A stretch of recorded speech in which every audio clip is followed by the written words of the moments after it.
Hi hello how are you all of you good morning నమస్తే నేను మీ రాజశేఖర్ ఇక morning న్యూస్లోకి వెళ్దాం. తెలంగాణ రాష్ట్రంలో బీజేపీ బీఆర్ఎస్ కాంగ్రెస్ మూడు కూడా ఒక యుద్ధాన్ని తలపిస్తున్నాయి. ఏ పార్టీ నుండి ఎంపీ అభ్యర్థులు గెలవబోతున్నారనేటువంటి ఆలోచనలో పడిపోయినారు తెలంగాణ రాష్ట్ర ప్రజలు. ఇటువైపు మరోవైపు పార్టీల ప్రధాన నాయకులు కూడా ఆందోళన చెందుతున్నారు. ఏ పార్టీకి మొగ్గు చూపుతుంది తెలంగాణ రాష్ట్రంలో ఓటింగ్ అనేటువంటి ఆందోళన ఉన్నారు.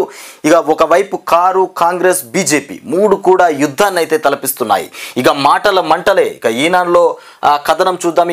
ఇక్కడ మాటల మంటలే మొదలైపోయినాయి. రాష్ట్రంలో లోక్సభ ఎన్నికల ప్రచారానికి సిద్ధమైనటువంటి ప్రధానంగా మూడు పార్టీలు అయితే తెలంగాణ రాష్ట్రంలో సిద్ధంగా ఉన్నాయి. ఆ ఎన్నికలకు ఊపందుకునే విధంగా ఉన్నాయి. ఇక కాంగ్రెస్ విషయానికి వచ్చేస్తే 28 రోజులు 50 సభలు నిర్వహించబోతున్నారంట మన అందాల ప్రియతమ ముఖ్యమంత్రి రేవంత్ రెడ్డి. ఇక ఈ 28 రోజుల్లో 50 సభలు నిర్వహించబోతున్నాడు. మరి 50 సభల వల్ల ఏం మాటలు మాట్లాడతాడు, మరి ఏం చెప్తాడో ఒకసారి చూడాలి. ఎందుకంటే ఈ 4 నెలలు పరిపాలించింది కదా, 4 నెలల పరిపాలనకు సంబంధించిన విషయాలు ప్రస్తావన చేస్తాడా, లేకపోతే గతంలో జరిగినటువంటి కొన్ని సంఘటనలు మళ్ళీ గోడలు కూలగొచ్చినా, ప్రగతి భవన్ గేట్లు కూలగొచ్చినా ఇట్లాంటి విషయాలు చెప్పుకుంటూ ప్రజలను మభ్యపరిచి ఓట్లను లాబట్టే ప్రయత్నం చేస్తాడా, ఏ రకమైన మాటలు చెప్తాడో ఒకసారి మనం చూడాలి. ఈ నెల 14 నుంచి మే 11 దాకా పాల్గొననున్నటువంటి సీఎం రేవంత్ రెడ్డి ఈ నెల 14వ తారీఖు నుండి మే 11 దాకా సభలలో పాల్గొంటాడట ముఖ్యమంత్రి రేవంత్ రెడ్డి. మరి ఏం మాట్లాడతాడో సభలలో. ఇక కాంగ్రెస్ ప్రచార ప్రణాళిక సిద్ధమైపోయింది. 10 ఏళ్ల భాజపా 100 రోజుల కాంగ్రెస్ పాలనను పోలుస్తూ ప్రచార పత్రాల తయారీ. అబ్బబ్బబ్బా ఏం చేసినావయ్యా ముఖ్యమంత్రి రేవంత్ రెడ్డి, బ్రహ్మాండంగా తీసుకొచ్చినావు ప్రచారానికి. 100 రోజుల పరిపాలనకు సంబంధించిన పత్రాలు రెడీ చేసిందట. ఇటు వాళ్ళు 10 సంవత్సరాల బీజేపీ బీఆర్ఎస్ చేసినటువంటి పరిపాలన పత్రాలు తయారు చేసిందట. ఈయన ఏం సాధించిండో ఈ 100 రోజులల్లా ఏం లేదు. ఒక ఉచిత బస్సు ప్రయాణం ఒక్కటి అనుకూలంగా కొనసాగింది తప్ప మిగతా అన్ని మంటలపోయినట్టే ఉన్నాయి. మంటల పాడేసినట్టే, గంగలపోయినట్టే ఉన్నాయి. దాన్ని పట్టుకొని ఆ ప్రచారాలను, దానికి సంబంధించినటువంటి నివేదిక, దానికి ప్రచార పత్రాలు తయారు చేసిందట. ఈ పత్రాలతో మా ప్రజలను మభ్యపరిచే ఆలోచనలు. మరి ఈ పత్రాలలో ఏం రాసిండో ఒకసారి మనం కూడా చూద్దాం, మీకు కూడా నేను చూపిస్తా. ఇక నియోజకవర్గాల వారీగా స్థానిక అంశాలపైన నేతలకు సూచనలు. మాకేం లేదు, తెలంగాణ రాష్ట్ర ప్రజలకు కష్టం రాకుండా, ఈ తిప్పలు పడకుండా, అనారోగ్య పాలు కాకుండా ఆయురారోగ్యాలతో మంచిగా అద్భుతంగా బతకాలి, ఆ రకంగా చూసుకునే ముఖ్యమంత్రి కావాలి మాకు. నువ్వు మీకోసము, మీ పదవుల కోసము, మీ అవసరాల కోసం ఆరాటపడేటోళ్ళు మాకు వద్దు. కబ్జాలు చేసుకోరి, మీరు తందన ఆడుకోరి. చట్టాలు ఉన్నాయి, ఇంకా ఏవైనా ఉన్నాయి మిమ్మల్ని పాతర పెట్టడానికి, మీరు చేసేటువంటి కథనాలను వెలికి తీయడానికి కూడా మాలాంటి జర్నలిస్టులు కూడా ఉన్నారు. ఒకటి గుర్తుపెట్టుకోవాలి ముఖ్యమంత్రి రేవంత్ రెడ్డి, నువ్వు 100 రోజుల పరిపాలన అని చెప్తున్నావు. 100 రోజుల పరిపాలన ప్రజలకు ఒకసారి వివరించు, ఏం చెప్తావో తెలుస్తుంది. అవి మేము కూడా వింటేనే మాకు అర్థమైపోతుంది ఏం చెప్పాలి. మరి ప్రజలు కూడా ఈ 100 రోజులలో ఏం సాధించుకున్నారు అనేది కూడా తెలుస్తుంది. ఇంకొకటి, లోక్సభ ఎన్నికల ప్రచారాన్ని పెద్ద ఎత్తున ప్రారంభించి రాష్ట్రమంతా హోరెత్తేలా క్షేత్రస్థాయికి తీసుకెళ్లాలని కాంగ్రెస్ ప్రణాళిక సిద్ధం చేస్తుందట. ఏ పెద్ద ఎత్తున, ఎలాంటి పెద్ద ఎత్తున ప్రారంభం చేస్తాడో, మరి ఎంత పెద్దగా ప్రారంభం చేస్తాడో హోరెత్తిస్తున్నాడంట. సీఎం రేవంత్ రెడ్డి, మంత్రులు, ఎమ్మెల్యేలు, ఇతర ముఖ్య నేతలంతా ఇక కథన రంగంలోకి దిగేలా రూట్ మ్యాప్ రూపొందిస్తోంది. ఇక ప్రచార అంశాలను పార్టీ రాష్ట్ర ప్రచార కమిటీ రూపొందిస్తోంది. గత 100 రోజుల్లో తెలంగాణలో కాంగ్రెస్ ప్రభుత్వం అమలు చేసిన గ్యారంటీ హామీలతో పాటు ఇతర ముఖ్యమైన నిర్ణయాల వివరాలను పార్టీ సేకరిస్తోంది. గత 10 ఏళ్లలో తెలంగాణలో కేంద్రంలో భాజపా సాధించినటువంటి పాలన వల్ల ఏం జరిగింది, 100 రోజుల్లో కాంగ్రెస్ ప్రభుత్వం రాష్ట్రంలో ఏం చేసిందో చూపెడతాడట. భాజపా కేంద్రంలో 10 సంవత్సరాలు, ఇక బీఆర్ఎస్ రాష్ట్రంలో 10 సంవత్సరాలు. వీళ్ళు ఏం సాధించారో, మేము 100 రోజులలో ఏం సాధించినామో గది చూపెడదామంటున్నాడు. ఒకసారి చెప్పండి మిత్రమా ముఖ్యమంత్రి, ఒకసారి చెప్తే మీరు ప్రజలకు కూడా అర్థమైతే అప్పుడు ఏందనేది బయటకు వస్తుంది. మరి ప్రజలు కూడా ఓట్లు వేయాలా, వేయకూడదా, ఇంకేమన్నా ఆలోచించుకోవాలనే దాని మీద వాళ్ళు కూడా చర్చించుకోవడానికి సమయం కేటాయించాలి మీరు. అంటే తొందరగానే మీరు ఆ ప్రణాళికలు, ఏది ప్రచార పత్రాలు ఏవైతే ఉన్నాయో వాటిలో ఉన్నటువంటి వాటిని ప్రజలకు ఒక్కసారి వినిపిస్తే వాళ్ళు ఏం చేయాలనేది ఆలోచించుకుంటారు. ఒక్కో స్థానానికి ఒక్కో వ్యూహం. కిషన్ రెడ్డి మామూలుగా చెప్పట్లేదు, ఒక్కొక్క స్థానానికి ఒక్కొక్క వ్యూహంతో ముందుకు పోతురట. మరి ఏ వ్యూహంతో? ఖడ్గ వ్యూహం, కథన వ్యూహం, ఇట్లాంటివి ఉంటాయి చూడు వ్యూహాలు, ఆ వ్యూహాలతోని పోతురట. అంటే ఒక్కో స్థానానికి, ఒక్కో సెగ్మెంట్కు ఒక్కో వ్యూహాన్ని ఉపయోగించి ఎన్నికల్లో గెలిపోయే దిశగా గెలిపే దిశగా ప్రయాణం చేస్తున్నామని చెప్తాడు కిషన్ రెడ్డి. మరి కిషన్ రెడ్డి మాటలలో ఎంత నిజం ఉంది? మరి కిషన్ రెడ్డి కాంగ్రెస్కు సపోర్ట్గా ఉంటుండా, ఇటు బీఆర్ఎస్కు సపోర్ట్గా ఉంటుండా? ఇక ప్రజలలో ఒక చర్చాంశనీయ అంశం అయితే మిగిలిపోయింది. ఈ రకంగా మొత్తం మీద లోక్సభ ఎన్నికలకు కమల దళం కార్యాచరణ, అభ్యర్థుల ఖరారు నుండి ప్రచారం దాకా జాతీయ నాయకత్వం ప్రత్యేక దృష్టి. రెండంకెల స్థానాలపై సాధన పైన గురిపెట్టనుందట. పెట్టురు 3 పార్టీలు అయితే గట్టిగానే పోటీలో ఉన్నాయి. కేంద్ర రాష్ట్ర ప్రభుత్వాల వైఫల్యాలపై గలం. కేంద్ర రాష్ట్ర వైఫల్యాలపైన గలమెత్తినటువంటి కేసీఆర్ ఇక భారాసకు ప్రతిష్టాత్మకంగా పార్లమెంటు పోరు. ఈ నెల 13 నుంచి ముమ్మర ప్రచారము. ఇక చేవలలో బహిరంగ సభలో కేసీఆర్ శంఖారావం పూరించనున్నారు. మొత్తానికి శంఖారావం ప్రారంభం చేయబోతున్నారు కేసీఆర్. ఇక కేంద్ర రాష్ట్ర ప్రభుత్వాల పైన వైఫల్యాలపైన గలమెత్తి మాట్లాడనున్నటువంటి కేసీఆర్. ఇంకొకటి విజిలెన్స్. ఇక్కడ చూస్తే విజిలెన్స్ డీజీ రాజీవ్ రతన్ హఠాన్ మరణం. అరే ఈయన ఎట్లా చనిపోయింది? ఇట్లా ఉదయం జాగింగ్ చేస్తుండగా గుండెపోటు. పొద్దుగాల జాగింగ్ చేస్తుంటే గుండెపోటు వచ్చిందట. ఇక సిపిఆర్ చేసి ఆసుపత్రికి తరలించే లోపే మృతి చెందారు. కీలక విచారణల సమయంలో ఇక విషాదము. ఇన్ఛార్జ్ గవర్నర్ సీఎం ప్రముఖ సంతాపానికి గురయ్యారు. ఇక ఇంకొకటి నిండుగా డిండి అంటూ రాష్ట్రంలో జలాశయాలు, కుంటలు, వాగులు ఎండిపోయి దర్శనమిస్తుండగా నల్గొండ, నాగర్ కర్నూలు జిల్లాల సరిహద్దుల్లోని డిండి జలాశయం మాత్రం నీటితో కలకలలాడుతోంది. ఇదేంది మరి ఇంత బ్రహ్మాండంగా నీళ్లున్నాయి ఇక్కడ? ఇక 106 మంది పొరుగు సేవల ఉద్యోగులపై వేటు. ఇక కోడ్ ఉల్లంఘనతో ఎన్నికల అధికారి చర్యలు. ఇక సిద్దిపేట టౌన్లో ఎన్నికల కోడ్ ఉల్లంఘించి రాజకీయ సమావేశంలో పాల్గొన్న పొరుగు సేవల ఉద్యోగులపైన సిద్దిపేట జిల్లా ఎన్నికల అధికారి మొత్తానికి కలెక్టర్ మను చౌదరి కొరడా జులిపించారు. ఏకంగా 106 మందిని సస్పెండ్ చేశారు. అబ్బా, రాజకీయ సమావేశానికి హాజరైన వీళ్ళందరినీ సస్పెండ్ చేసి పారేసిందట. 23 వరకు కవిత కస్టడీ పొడిగింపు. ఈ నెల ఈ కేసులో తన పాత్ర లేదంటూ 4 పేజీల లేఖ విడుదల చేసినటువంటి ఎమ్మెల్సీ. ఇక ఢిల్లీ హైకోర్టులో కేజ్రీవాల్కు నిరాశ. దొరకని మధ్యంతర ఉపశమనం, అరెస్టుకు ఆధారాలున్నాయంటూ ఉన్నత న్యాయస్థానం వ్యాఖ్య. సీఎం సుప్రీంకోర్టుకు వెళ్తారన్న అప్. ఇంకొకటి తాగునీటి సరఫరాకు ఆర్థిక సంఘం నిధులంట. వినియోగంలో కలెక్టర్లకు వెసులుబాటు. 10 పురపాలకాలు, ఇక 2 కార్పొరేషన్లు మినహా ఇతర ప్రాంతాల్లో చాలినంత తాగునీరు రాష్ట్ర ప్రభుత్వం వెల్లడి. మొత్తానికి సాగునీటికి కటకటాలు. తాగునీటి సరఫరాకు ఆర్థిక సంఘం నిధులు జారీ చేసిందట. మరి ఈ నిధులతోని తెలంగాణ రాష్ట్రంలో తాగునీటి సమస్య కొరత రాకుండా చూసుకునేటువంటి అంశం ముందు ఉండబోతుందా మరి లేదా కూడా చూడాలి. ఇక 67 పట్టణాల్లో నీటి కొరత. రాష్ట్రంలో సాధారణ రోజుల్లో 1398 MLDల తాగునీరు అవసరం కాగా ప్రస్తుతము 1371 MLDల millions of litre of day అందుబాటులో ఉన్నాయట. మొత్తానికి ఇక టెట్కు భారీగా తగ్గిన అభ్యర్థులు. టెట్ రాయడానికి అభ్యర్థులు పూర్తిగా తగ్గిపోయినారట భారీగా. గత ఏడాది 2.91 లక్షలు, ఈసారి 1.93 లక్షలు. అమ్మా, ఏకంగా 1,00,000 మంది తప్పుకున్నారు టెట్ల నుండి. టెట్ రాయడానికి ముందుకు రాలే. ఇక ప్రభావం చూపిన ఫీజు పెంపు, ఇతర అంశాలు. నేటితో మిగిలిన గడువు. దీనికి కారణం ఏంటంటే ఫీజు గడువు పెంచడం వల్లనే ఈ టెట్కు దూరం అయిపోయారు అనేటువంటి వార్తనైతే ప్రచురితమైంది. ఇక జూన్ వరకు ధాన్యం కొనుగోళ్లు. ఒక్క మే నెలలోనే కొనుగోలు కేంద్రాలకు 57% పంట వచ్చే అవకాశం ఉంది. పౌర సరఫరాల సంస్థ అంచనాలు వేస్తున్నాయి. ఒక మే నెలలోనే 57% పంట వచ్చే అవకాశం ఉందట కొనుగోలు సంస్థలకు. జూన్ వరకు ధాన్యం కొనుగోలు చేస్తామనేటువంటి ఆ మాటనైతే చెప్పినారు. ఇక అందాల బొమ్మ వెలుగు దినపత్రిక మన ముఖ్యమంత్రి రేవంత్ రెడ్డికి వత్తాసు పలికేటువంటి పత్రిక. వత్తాసు అంటే తెలుసు కదా, ఊడిగం అంటే సేవ చేసేది. 4 రోజులు వానలు. ఇక నిజామాబాద్ జిల్లాలో వడగండ్లు. మొత్తానికి రాళ్ళు పడ్డాయి.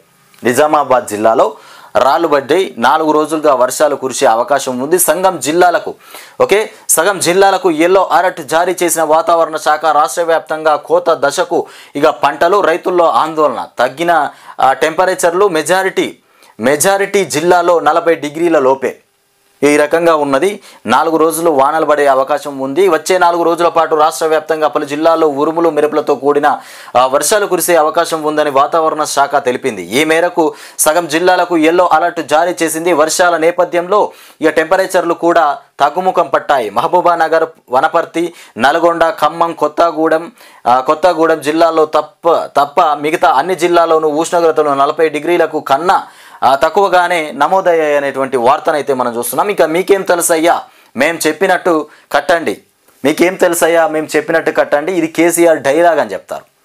ఎందుకంటే ఇది కేసీఆర్కు అపోజిషన్లో వచ్చేటువంటి పత్రికనే కాబట్టి దానికి వ్యతిరేకంగానే ఉంటుంది. చూడండి ఇక్కడ, మీకేం తెలుసయ్యా మేము చెప్పినట్టు కట్టండి. కాళేశ్వరం డిజైన్లను తరచూ మార్చిన గత ప్రభుత్వ పెద్దలు, ఇంజనీర్లు నిర్మాణ సంస్థలపై ఒత్తిడి తెచ్చి ఇష్టారీతిన నిర్మాణం. ఇక బ్యారేజీలను విజిట్ చేసినప్పుడల్లా డిజైన్లలో మార్పులు వచ్చాయట. ఇక సీసీ కెమెరాల్లోనూ పనులను పర్యవేక్షిస్తూ ఆదేశాలు. ప్రభుత్వ ఎంక్వైరీలో బయటకు వస్తున్నటువంటి నిజాలు. అరే, వచ్చిన ఆలోచనను బయట పెట్టడం తప్ప, ఈ రకంగా కట్టాలి ఆ రకంగా కట్టాలని చెప్పడం కూడా తప్పేనా? చెప్పేటోళ్ళు 100 చెప్తారు కావచ్చు, చేసేటోళ్ళు మాత్రం ఒకటే చేయాలి. మళ్ళీ తీసుకుపోయి ఇట్లా చేయమన్నారు అట్లా చేయమన్నారు వాళ్ళ మీద నెట్టేస్తే ఏమన్నట్టు? గత ప్రభుత్వ అధికారులు, గత ప్రభుత్వ ప్రజాప్రతినిధులే, ప్రభుత్వ పెద్దలే దీనికి కారణము, వాళ్ళు చెప్పినట్టే మేము చేసినామంటే మీ బుద్ధి ఎక్కడ పోయింది? మీకు రేపు పొద్దుగల ప్రాబ్లమ్స్ వస్తాయని తెలియదా? ఇక కాళేశ్వరం అక్రమాలపై ప్రభుత్వం చేపట్టిన ఎంక్వైరీలో సంచలన విషయాలు వెలుగులోకి వస్తున్నాయి. కాళేశ్వరం డిజైన్లను గత ప్రభుత్వ పెద్దలు తరచూ మార్చారని తాము చెప్పినట్టు ఇక బ్యారేజీలను నిర్మించాలని అటు ఇంజనీర్లు ఇటు నిర్మాణ సంస్థలపై ఒత్తిడి తెచ్చారని విచారణలో ఇక తెలియనట్టు తెలిసింది. ఏదైనా పని అయ్యేందుకు ఏడాది పడుతుందని నిర్మాణ సంస్థ ఇంజనీర్లు చెబితే అలా ఎందుకు చేయడం, ఇలా చేస్తే 6 నెలల్లోనే పూర్తి అవుతుంది కదా, మీకేం తెలుసయ్యా మేము చెప్పినట్టు చేయండి, ఇక ఏం కాదు అంటూ శాస్త్రీయంగా కట్టాల్సినటువంటి బ్యారేజీలను ఇష్టరీతిన నిర్మించేలా బలవంతం చేపట్టారు. ఇక విచారణలో వెల్లడైనటువంటి సమాచారం. ఇక మంచిగుంటేనేమో వాళ్ళ మీద ఎత్తేసుకుంటారు, మంచిగా అది బ్రహ్మాండంగా అది బందోబస్తుగా గట్టిగా ఉంటేనేమో అది వాళ్ళ పని అందరూ. ఈ విధంగా ఇప్పుడు బ్యారేజీ లోపాలు కుంగిపోవడం జరిగింది కాబట్టి ఇది ప్రజాప్రతినిధులు, గత ప్రభుత్వంలో ఉన్నటువంటి పెద్దలు చేసినటువంటి అన్యక్రాంతం అని చూపెట్టడం జరుగుతుంది. ఇట్లాంటి కథనాలు రుద్దుకొస్తారు. ఇలా కాంగ్రెస్ పార్టీ అధికారంలో ఉంది కాబట్టి వీళ్ళు నోరు విప్పి చెప్తారు. మొన్నటిదాకా ఎందుకో చెప్పలేదు, మరి ఇవాళ నోరు విప్పి చెప్పాల్సిన అవసరం ఏమొచ్చింది? ఇవాళ కాంగ్రెస్లో ఉన్నటువంటి కొంతమంది పెద్దలు చెప్పిస్తురనే అనుకోవచ్చు మనం కూడా. వాళ్ళ మీద నెట్టే ప్రయత్నం ఇదంతా. ఇక రేవంత్, ఇక్కడ చూడు రేవంత్కు ఎంత పెద్ద ఫోటో వేసిండో. రేవంత్ గురి అట, ఏం గురి పెట్టాడు? 14 సీట్లకు గురి పెట్టిండట. ఇక హోరాహోరీ ఉన్న చోట స్పెషల్ ఫోకస్. ఇక ట్రయాంగల్ ఫైట్ సీట్లలో కొత్త వ్యూహం. ఇక పాలనే రెఫరెండంగా జనంలో ప్రచారం. ఇంటి నుంచే ఎలక్షన్ ప్లాన్లో అమలు. ఇక లోకల్ లీడర్లు కేడర్కు నేరుగా ఫోన్లు. సౌత్లో కాంగ్రెస్కు కీలకంగా తెలంగాణ. అబ్బాబ్బాబ్బా, గురిపెట్టిండట 14 సీట్ల మీదనే గురిపెట్టిండట మన ముఖ్యమంత్రి రేవంత్ రెడ్డి. ఎంత మంచిగా నవ్వుతుండో చూడుర్రి, శిల్క నవ్వు. అప్పుడు 64 సీట్లు వచ్చినాయి, ఇప్పుడు 14 సీట్లు వస్తాయి అనేటువంటి ఆలోచనలో, ఆశలో, భ్రమలో సంతోషంగా జీవిస్తుండు ప్రతిరోజు కూడా. కానీ అవన్నీ బూటకాలు. ఈ 100 రోజుల రెఫరెండం ఏది మీరు చెప్పింది? రెఫరెండం ఇక్కడ బాయ్ నేరుగా ప్రచారం, కొత్త వ్యూహాలు, హోరాహోరీ. మీరు పెట్టిరు కదా 100 రోజుల సమయం. ఆ 100 రోజుల సమయాన్ని ఉద్దేశించే మీకు ఓట్లు పడతాయి. చూడు ఎట్లా పడతాయో. రాష్ట్రంలో ఎక్కువ ఎంపీ సీట్లు గెలిపే లక్ష్యంగా సీఎం రేవంత్ రెడ్డి హోంవర్క్ చేస్తున్నారు. ఇక ఎక్కువ స్థానాల్లో పార్టీ జెండా ఎగరవేసి తనకు సీఎంగా అవకాశం ఇచ్చిన కాంగ్రెస్కు జాతీయ స్థాయిలో అండగా నిలవాలని భావిస్తున్నారు. దాదాపు నెల రోజులుగా పూర్తిగా ఇంటి నుంచే రాజకీయ వ్యూహాలను అమలు చేస్తున్నారు. ఇటు ముఖ్య నేతల నుంచి అటు ఇక లోకల్గా కింది స్థాయి క్యాడర్ వరకు నేరుగా ఫోన్లో మాట్లాడుతున్నారు. ఏ చిన్న అవకాశాన్ని వదలకుండా గెలుపుపైనే ఫోకస్ పెట్టారు. ఇక సెగ్మెంట్లలో పోటీదారుల బలాలను ఇక బట్టి ఎప్పటికప్పుడు స్ట్రాటజీలో మార్పులు చేపడుతున్నారట. ఏది ఎదుటి వాళ్ళ బలాలను గుర్తుపెట్టి ఎప్పటికప్పుడు మార్పులు చేర్పులు చేస్తున్నట అందాల ముఖ్యమంత్రి. చిరునవ్వు చూడండి ఎంత మంచిగా నవ్వుతున్నాడో. ఏదేమైనా ఇది 14 సీట్లు గెలవాలనేటువంటి వ్యూహంతో పోతుండు. తన గురించి మాట్లాడాలంటే కూడా మనకు ఇప్పుడు మాటలు రావు. ఎందుకంటే భ్రమ, పచ్చకామర్లు వచ్చిన వాళ్ళకు లోకమంతా పచ్చగా కనబడుతుంది అంటారు కదా. తను ఇప్పుడు ఏ కోణంలో ఉన్నాడు అంటే 14 సీట్లు గెలవాలనేటువంటి ఆలోచనలో ఉన్నాడు. కాబట్టి మనం ఏమన్నది ఇప్పుడు ఇక అది ప్రజలు చెప్పాల్సినటువంటి తీర్పు, ప్రజలు ఇవ్వాల్సినటువంటి తీర్పు. కాబట్టి మనం దానికి సమాధానం ఏం చెప్పకుండానే ఊరుకోవాలి. ఇక ఏలూరు పంపులకు రిపేర్లు చేయక 50 టీఎంసీలు లాస్ అయిపోయినాయట. ఏలూరు పంపులకు గత బీఆర్ఎస్ సర్కారీ రిపేర్లు చేయక శ్రీశైలం నుంచి గడిచిన 3 ఏళ్లలో రాష్ట్రం 50 టీఎంసీలను లిఫ్ట్ చేయలేకపోయింది. దీంతో పాలమూరు రంగారెడ్డి జిల్లాలో తాగునీటికి ఇబ్బందులు ఏర్పడుతున్నాయి. గత ప్రభుత్వం వైఫల్యమే టోటల్గా. ఈడేం రాసిండు, గత ప్రభుత్వంలో పెద్దల వల్లనే మేడిగడ్డ ఖరాబ్ అయిపోయింది, వాళ్ళు చెప్పినట్టుగానే మేము చేసినాం, మా బుద్ధి ఏనో పెట్టినాం, మా ఆలోచనలు తీసుకుపోయి ఏనో పెట్టినాం, వాళ్ళ బుద్ధికి వాళ్ళ ఆలోచనలకే మేము మొగ్గు చూపినాం అని మాట్లాడుతురు. సిగ్గు లేకపోయా చెప్పుకోవడానికి. మళ్ళా రేపు పొద్దుగాల ఇది కట్టింది ఎవరయ్యా అని అడిగితే మీరు కట్టిరని చెప్తారా, లేకపోతే రాజకీయ పెద్దలు కట్టిరని చెప్తారా? ఇక అభ్యర్థులు అన్ని వివరాలు చెప్పనక్కర్లేదు. ఎన్నికల బరిలో నిలబడ్డ వ్యక్తి తన ఆస్తుల వివరాలన్నీ చెప్పనక్కర్లేదని సుప్రీంకోర్టు తెలిపింది. ఎన్నికల్లో నిలబడే వ్యక్తి తన పూర్తి ఆస్తులు చెప్పనవసరం లేదట. ఇది ఇట్లయితే సంతోషమే వాళ్ళకు. మరి ఇక చరాస్తుల వివరాలలో బట్టలు, ఇక స్టేషనరీ, ఫర్నిచర్ వంటి చిన్న వివరాలు వెల్లడించాల్సినటువంటి అవసరం లేదని పేర్కొంది. బుడ్డ ఫర్నిచర్లు, బట్టలు, చెప్పులు, బూట్లు, వాచ్లు అవి అవసరం లేదట. ఇక పంజాబ్ పైన Sunrisers victory. Last ball వరకు ఉత్కంఠంగా సాగిన మ్యాచ్లో 2 రన్స్ తేడాతో పంజాబ్ కింగ్స్ పై ఇక సన్ రైజర్స్ హైదరాబాద్ గెలిచింది. హైదరాబాద్కు ఇక ఆడుతున్నటువంటి వైజాగ్ క్రికెటర్ నితీష్ కుమార్ రెడ్డి 64 ఇక ఖతర్నాక్ బ్యాటింగ్తో ఆకట్టుకున్నాడు. 64 సంవత్సరాలు ఉంటాడట. ఖతర్నాక్ బ్యాటింగ్తోని ఆకట్టుకున్నాడట మొత్తానికి. ప్రపంచంలో క్యాన్సర్ కేసులు ఇండియాలోనే ఎక్కువ. మన అందాల బొమ్మ దినపత్రిక తీసుకొచ్చినటువంటి వార్త ఏంటంటే ప్రపంచంలో క్యాన్సర్ తెలంగాణ రాష్ట్రంలోనే ఎక్కువ వస్తుందట. తెలంగాణ రాష్ట్రంలో ఏటా పెరుగుతున్న బాధితులు. హెల్త్ ఆఫ్ ది నేషన్ రిపోర్టులో ఇక అపోలో హాస్పిటల్ వెల్లడి. 2020లో 14 లక్షల కేసులు, 9.10 లక్షల మంది మృతి. 2025 నాటికి 15.70 లక్షలకు పెరిగే ప్రమాదం. మారుతున్న లైఫ్ స్టైల్ ఇక లిక్కర్ స్మోకింగ్ కారణమని వెల్లడి. మారుతున్నటువంటి స్టైలు లిక్కర్ స్మోకింగు, లిక్కర్ తాగడం, మందు తాగడం, స్మోకింగ్ చేయడం, ఇక ఇట్లాంటి వాటి వల్లనే క్యాన్సర్ అధికంగా పెరిగిపోతుంది రాష్ట్రంలో. ఇక బీఆర్ఎస్ మీటింగ్కు హాజరైన 106 మంది ఉద్యోగులు సస్పెన్షన్. ఇంతకుముందు చూసినాం ఇది వార్త. రెఫరెండం. నేను బాధితురాల్ని, లిక్కర్ స్కామ్తో నాకు ఎలాంటి సంబంధం లేదు. వాస్తవానికి ఎమ్మెల్సీ కవిత ధైర్యంగా కడిగిన ముత్యంలా బయటకు వస్తానని చెప్పినటువంటి మాటల వెనుక రహస్యం ఏంది అంటే ఇదే. నేను ఒక బాధితురాలనే తప్ప నిందితురాల్ని కాదు. లిక్కర్ స్కామ్తో నాకు ఎలాంటి సంబంధం లేదు అని చెప్తున్నటువంటి కవిత. నాకు ఆర్థికంగా ఎలాంటి లబ్ధి చేకూరలేదు. ఆధారాలు లేకపోయినా అరెస్ట్ చేసిండ్రు.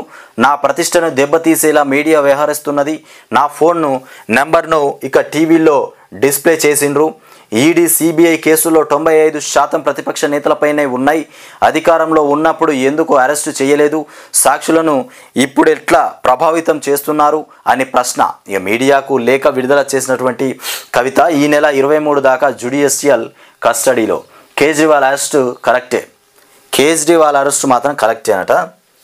ఇక ఇది మరి పత్రిక బ్రహ్మాండంగా పనిచేస్తుంది. బ్రహ్మాండమైనటువంటి వార్తలు తీసుకొచ్చింది. కేసులో తగిన ఆధారాలు ఉన్నాయి. ఢిల్లీ హైకోర్టు కేజ్రీవాల్కి సంబంధించినటువంటి లిక్కర్ స్కామ్కి సంబంధించినటువంటి ఆధారాలు బ్రహ్మాండంగా ఉన్నాయట. తనకు సంబంధించిన ఆధారాలు బ్రహ్మాండంగా ఉన్నాయట. అందుకే ఇది సరైనటువంటి అరెస్టే, మేము తప్పకుండా అరెస్ట్ చేయాల్సిందే, ఇది కరెక్టే అని చెప్తుండ్రు. సీఎం అయినంత మాత్రాన ప్రత్యేక హక్కులు ఉండవు. తన అరెస్టును సవాల్ చేస్తూ ఢిల్లీ సీఎం చేసిన పిటిషన్ కొట్టివేత. విచారణ ఎలా సాగాలో నిందితుడు చెప్పిన అవసరం లేదు. ఇక ఈడీ చర్యలన్నీ సబబేనని కామెంట్ చేస్తున్నారు. అమెరికాలో కిడ్నాప్ అయినటువంటి హైదరాబాద్ స్టూడెంట్ మృతి. ఇక డ్రగ్స్ కిడ్నీ రాకెట్ ముఠా చంపి ఉంటుందని అనుమానం. గత నెల 7న క్లీవ్లాండ్ సిటీలో కిడ్నాప్. ఈ నెల రోజుల తర్వాత చెరువులో శవమై తేలాడు. నెల రోజుల తర్వాత శవమై తేలినట.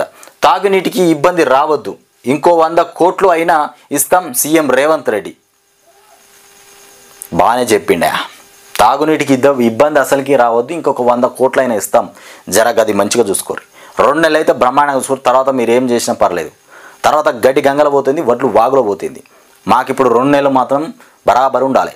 ప్రజల నుండి ఎక్కడ కూడా పరిపాలనలో దెబ్బ వచ్చిందన్న విషయం రావద్దా. నేను ముందే చెప్తాను, ముఖ్యమంత్రి రేవంత్ రెడ్డి చెప్తున్నటువంటి మాట ఇది సీరియస్గా చెప్తాడు ఇప్పుడు. ఎందుకంటే ఇప్పుడు ఎన్నికలు కదా, మరి వాళ్ళు అధికారులు ఎక్కడ ఏం చేసేయాలో ఆ పని వాళ్ళు చేసుకుంటూనే ఉంటారు. మళ్ళీ ఎవరు ఏం పని చేయాలో వాళ్ళు చేస్తూనే ఉంటారు. నీళ్లు రానే రావు, కొన్ని చోట్ల బిందెలు పట్టుకొని రోడ్డు మీదకి పోతారు. అవన్నీ మీకు త్వరలోనే కనబడతాయి. చూద్దాం మరి ఈ 100 కోట్లు ఇంకొక 100 కోట్లైనా ఇస్తా, నీళ్ళు మాత్రం బ్రహ్మాండంగా తాగునీరు అయితే అందాలంటానుగా. మరి అందుదా కూడా మనం ముందుగానే చెప్పడం కూడా కరెక్ట్ కాదు. చూద్దాం. ఇక సిఈసికి జడ్ కేటగిరీ సెక్యూరిటీ. ఇక ముప్పు పొంచి ఉన్నందున భద్రత పెంచిన కేంద్రం. 24 గంటల పాటు సెంట్రల్ రిజర్వ్ పోలీస్ ఫోర్స్ కాపలా. భద్రత జర పెంచుర్రి. ఎవరికి అపాయం ఉన్నా, ఎవరికి ప్రాణాపాయం ఉన్నా జర భద్రత పెంచాలి. ప్రభుత్వం జర దీని మీద దృష్టి పెట్టాలి. ఎవరికైతే అపాయం ఉందో, ఎవరికైతే ప్రాణ భయం ఉందో వాళ్ళకు కొంచెం భద్రత పెంచుర్రి. వేటు పడింది. ఇక మాటతో తంటాలు. ఇక మృదువుగా ఆచితూచి మాట్లాడాలి. దెబ్బతీసే ఆలోచనలో సన్నిహితులు. కొంత నష్టం జాగ్రత్తగా ఉండాలి, కొంత నష్టము జాగ్రత్తగా కూడా ఉండాలి. కేటీఆర్ను ఉద్దేశిస్తూ పంచాంగం పఠనం. కేటీఆర్కు పంచాంగంలో కొంచెం నువ్వు ఆచితూచి మాట్లాడాలి, లేకపోతే నిన్ను దెబ్బతీసేటోళ్ళు చాలామంది ఉంటారు, జర చూసుకుంటూ మాట్లాడమని నిన్న పంచాంగ పఠనంలో చెప్పిరట. ఇక జ్యోతిర్లింగ దర్శనంతో సమస్యలకు చెక్ పడింది. లోక్సభ ఎన్నికల్లో బీఆర్ఎస్కు ఇక సత్ఫలితాలు. ఇక కేసీఆర్ వ్యవసాయ క్షేత్రంలో ఉగాది వేడుకలు. కేసీఆర్ వ్యవసాయ క్షేత్రంలో ఉగాది వేడుకలు నిర్వహించిండ్రు. విజిలెన్స్ డీజీ రాజీవ్ మృతి. కేంద్రంలో మళ్ళీ మోదీనే. ప్రస్తుత ప్రభుత్వానికి గురువు అనుగ్రహం. ఎన్నికల తర్వాత దేశంలో సుస్థిర సర్కారు. ఇక దేశీయ ఉత్పత్తులకు అంతర్జాతీయ గుర్తింపు. ఇక దానికి అనుగుణంగా వృద్ధి రేటు పెరుగుదల. పంటలకు తగిన వర్షాలు కురుస్తాయి. ఇక నిలకడగా ఆహార ధాన్యాలు ధరలు. బీజేపీ రాష్ట్ర కార్యాలయంలో పంచాంగ శ్రవణం. వర్షాలు మంచిగానే కురుస్తాయి, పంటలు బ్రహ్మాండంగా పండుతాయి. మళ్ళీ 3వసారి మోదీయే ప్రధాని కాబోతుండట. పంచాంగ పఠనంలో తెలిపారు. ఇక తిరుగులేని రేవంత్. రేవంత్ రెడ్డి గురించి కూడా పంచాంగం చెప్పి రయ్యు. ఇక రేవంత్కి అసలు తిరిగే లేదట. కాలు ముంగడికి పోతుంది తప్ప వెనకకు రాదు. రేవంత్ రెడ్డికి తిరిగే లేదు. ఏం తిరుగులేదయ్యా అంటే గేట్లు తెరుచుట్ల తిరుగులేదు. ఇక అదే అనుకోవాలి. ఇక సంవత్సరం దాకా ఆయనకు ఎదురు లేదు. అంటే సంవత్సరం దాకా లేదట. ఇప్పుడు ఆల్రెడీ 4 నెలలు అయిపోయినాయి. ఇంకొక 6 నెలలు ఉంటుంది. ఈ 6 నెలల తర్వాత తిరుగు ప్రారంభమవుతుంది అన్నట్టు. ఆ తర్వాత మళ్ళీ నెక్స్ట్ పంచాంగం కదా వాస్తవానికి. ఏదేమైనా 5 సంవత్సరాల గురించి అయినా చెప్పలేదు. అంటే మళ్ళీ గత సంవత్సరము ఎట్లా ఉండబోతుంది, మరి గద్దె దిగుతాడా ఉంటాడా, మరి ముఖ్యమంత్రిగా ఈ 6 నెలల్లో మరి ఇంకేమైనా జరుగుతుందో కూడా చూడాలి. తెలుగు రాష్ట్రాల్లో గత ప్రభుత్వాల్లోని స్కామ్లు బయటపడతాయి. కొందరికి శిక్షలు ఖాయం. ఎన్నికల నాటికి రాహుల్కు మంచి రోజులు వస్తాయట. 2026 ఏప్రిల్ ఆగస్టు మధ్యలో ప్రధాని పదవిలో ఆకస్మిక మార్పులు. గాంధీ భవన్లో పంచాంగం. 2026 ఏప్రిల్ ఆగస్టు మధ్యలో ప్రధాని పదవిలో ఆకస్మిక మార్పులు జరుగుతాయట. పంచాంగం మంచినే చెప్పిరా. ఇక ఈ దృష్టికోణాలు ఏందో ఏమో. ట్యాపింగ్ కేసులో 10 మంది పైగా బీఆర్ఎస్ నేతలు విచారణలో. రాధాకిషన్ రావు వెల్లడి. 10 మంది ఉన్నారా? సరే. 67 పట్టణాలు, 2 కార్పొరేషన్లో తీవ్ర నీటి సమస్య. ఇది చూడు ఒక్కసారి. రేవంత్ రెడ్డి 100 కోట్లైనా ఖర్చు పెడతానన్నావు కదా, ఈ వార్త చూడు జరా. 67 పట్టణాలు 2 కార్పొరేషన్ల తీవ్ర నీటి సమస్య. వేసవి ముగిసే వరకు ప్రత్యామ్నాయ ఏర్పాట్లపైన దృష్టి సారించాలి. సర్కారు 10 మంది ఐఏఎస్ల నియామకము. కలెక్టర్లకు 100 కోట్ల నిధులు. ఇక నీరే బంగారం నీరు మొత్తం బంగారం అయిపోయింది. మరి నీళ్ళు లేకుండా అయిపోయినాయి. ఇది మన ముఖ్యమంత్రి రేవంత్ రెడ్డి తీసుకొచ్చినటువంటి చేసినటువంటి ఘనకార్యం. నీళ్ళు బంగారం అయిపోయినాయి. ఇప్పుడు బంగారం అన్నా కొనేటట్టున్నాం కానీ నీళ్ళు కొనే దిక్కు లేకుండా పోయింది. ఇప్పుడు కొన్ని చోట్ల 5,000 లీటర్ల ట్యాంకర్ ధర 3,000కు పైగానే. జిహెచ్ఎంసీ ఔటర్ పరిధిలో పాత కాలానికి భూగర్భ జలాలు. ఇక నీటి ఎద్దడితో గ్రేటర్ హైదరాబాద్లో అక్రమ జల వ్యాపారం. చెరువుల పక్కన ఖాళీ ప్లాట్లలో ఎక్కడ పడితే అక్కడ బోర్లు. ఇక డిమాండ్ను బట్టి నీటి రేట్లు పెంచేసి వ్యాపారుల దోపిడీ. ఇక తక్కువ ధరకొచ్చే వాటర్ బోర్డు ట్యాంకర్లకు భారీ బుకింగ్లు. రోజు 10,000 బుకింగ్లు. 7,800కు పైగా ట్యాంకర్ల సరఫరా. ఇక బుక్ చేసిన 4-5 రోజుల దాకా ట్యాంకర్లు రాక ఆందోళన. త్వరలోనే బుక్ చేసిన 12 గంటల్లో సరఫరా. ఈ రకంగా ఉంది. ఇట్లా ఉంది. 100 కోట్లు ఖర్చు పెడదామని చెప్పినావు కదా, మరి ఇదేంది? ఈ తతంగమైంది, ఈ భాగవతమైంది. నీళ్లు లేక ట్యాంకర్లు బుక్ చేసుకునేది. 7,800కు పైగా ట్యాంకర్లు సరఫరా చేస్తున్నాయట నీటిని. ఈ వార్త విన్న తర్వాత రేవంత్ రెడ్డి నీ 100 కోట్లు ఏడబాయ్, నీటికి కొదవ లేకుండా చూసుకోవాలని చెప్పింది ఇదేనా? ఇక ఛార్జీలు. విమానం మోత 20 నుంచి 25% వరకు పెరిగినటువంటి టికెట్ల రేట్లు. ఇక విస్తర సర్వీసుల రద్దు. వేసవి గిరాకీయే కారణం. ఇక గో ఫస్ట్ దివాలా. ఇండిగో విమానాలు ఈ లేఖ ప్రభావం. ఇక దొంగలు పోయి గజ దొంగలు వచ్చారు. ఇది వాస్తవం. దొంగలు పోయిండ్రు, గజ దొంగలు వచ్చిండ్రు. అంటే దొంగలు పోయిర్రు, గజ దొంగలు వచ్చిర్రు.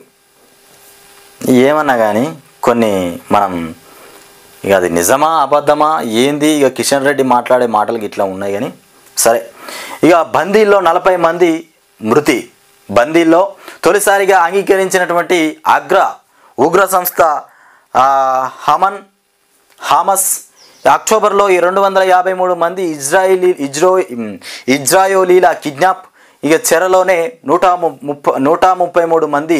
వీరిలో పిల్లలు, మహిళలు. 6 వారాల పాటు కాల్పుల విరమణకు ఇక CIA చొరవ. నా పన్ను పరిధి ఆదాయం 680. అఫిడవిట్లో కేంద్ర మంత్రి రాజీవ్ చంద్రశేఖర్. 680. అమెరికాలో కిడ్నాప్ అయిన వ్యక్తి మృతి చెందాడు. ఇది ఇట్లా ఉంటే మనము చూద్దాం. 13 నుంచి కార్యరంగంలోకి కేసీఆర్. ఇక 13వ తారీఖు నుండి కార్యరంగంలోకి కేసీఆర్ రాబోతుండు. ఇక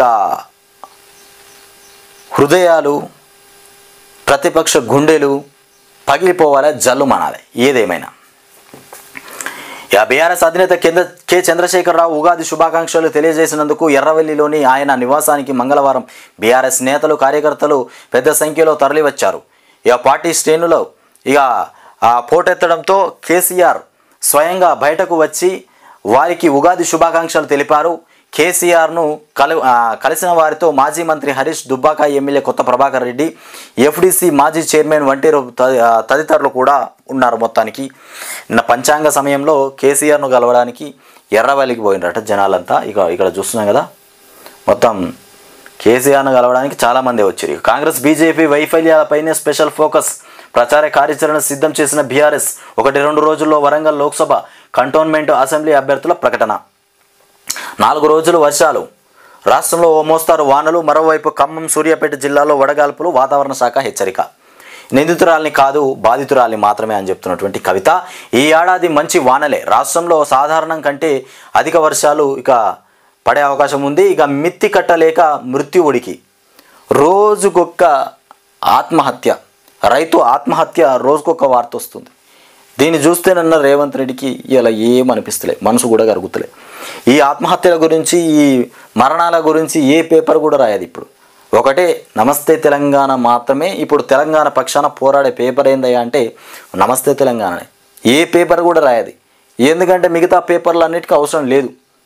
తెలంగాణలో జరిగేటువంటి అన్యాయాలు, అక్రమాలు, ఏ దోపిడీ చూపించాలన్నా ఈ నమస్తే తెలంగాణనే ఇవాళ ఒక దిక్సూచిగా. మీకు కూడా కాంగ్రెస్ వల్ల ఇలా ఈ ప్రభుత్వం వల్ల ఏది ఆపద వచ్చినా నమస్తే తెలంగాణకు చెప్పుకోండి, లేదంటే మా న్యూస్ ఛానల్కు చెప్పుకోండి, మా QV9 న్యూస్ ఛానల్కు చెప్పుకోండి. మీ సమస్యలు మేము క్లియర్ చేస్తాం, మీ సమస్యల కోసం మేము పోరాడతాం. ఇక అటకెక్కిన ధరణి ప్రక్షాళన, రెవెన్యూ సదస్సులు అంటూ హడావుడి, ఆ తర్వాత కోడ్ అంటూ 3 నెలల బ్రేక్, ఒక్క సమస్యకు దక్కని పరిష్కారం. ఏం దక్కింది? ఏం దక్కలే. తెలంగాణలో రాహుల్ ట్యాక్స్, ఇక బిల్డర్లు కాంట్రాక్టర్ల నుంచి వసూళ్లు, ఎన్నికల ఖర్చుల కోసం అప్పగింత, కేంద్ర మంత్రి కిషన్ రెడ్డి ఆరోపణ. తెలంగాణలో రాహుల్ ట్యాక్స్ అంట, ప్రతి చరాస్తిని అభ్యర్థి వెల్లడించనక్కర్లేదు అని చెప్తున్నటువంటి మొత్తానికి సుప్రీంకోర్టు అయితే ఈ రకంగా చెప్పింది. బీఆర్ఎస్ కార్యకర్త పైన కాంగ్రెస్ దాడి, దాడులు గిట్ల పలువురికి తీవ్ర గాయాలు. ఖమ్మం జిల్లా పండితాపురంలో ఉద్రిక్తత, బీఆర్ఎస్ కార్యకర్త పైన కాంగ్రెస్ కార్యకర్త దాడి చేసిండట. ఇక వడ్లకు వాన ముప్పు, ధాన్యం కొనుగోళ్లపై సివిల్ సప్లై తత్సారం. 1న కొనుగోలు కేంద్రాలు ప్రారంభం ప్రకటన, 7,149 కేంద్రాలు ఏర్పాటు చేసినట్టు వెల్లడి. 10 రోజులు అవుతున్న ప్రారంభం కాని కొనుగోళ్లు. ఇక కొనుగోలు కేంద్రాల్లో పేరుకుపోతున్న ధాన్యం, అకాల వర్షాల హెచ్చరికతో రైతుల్లో ఆందోళన. 10 రోజులైనా ధాన్యం కొనట్లేదు. ఏడగొంటారు? వచ్చింది ఎవలయ్య? ముఖ్యమంత్రి రేవంత్ రెడ్డి, కేసీఆర్ కాదు. కేసీఆర్ ఉన్నప్పుడంటే ప్రశ్నించినాం, అడిగినాం. ఒక రాహుల్ గాంధీ కొనమంటేనే కొనాలి. ఇప్పుడు డ్రగ్స్ మాఫియా చేతుల్లో హైదరాబాదీ హత్య, ఫోటోలో స్కాలర్షిప్ 2.5 లక్షలు. ఇక వెబ్సైట్కు భారీ క్రేజ్. ఇవి వార్తలు.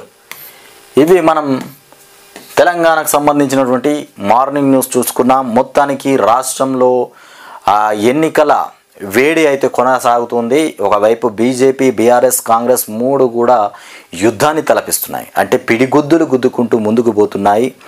ఇక రాష్ట్రంలో ప్రజలు ఎవరికి మద్దతు ఇవ్వబోతున్నారు, ఎవరిని బరిలో దించబోతున్నారు అనేది అయితే వేచి చూడాలి.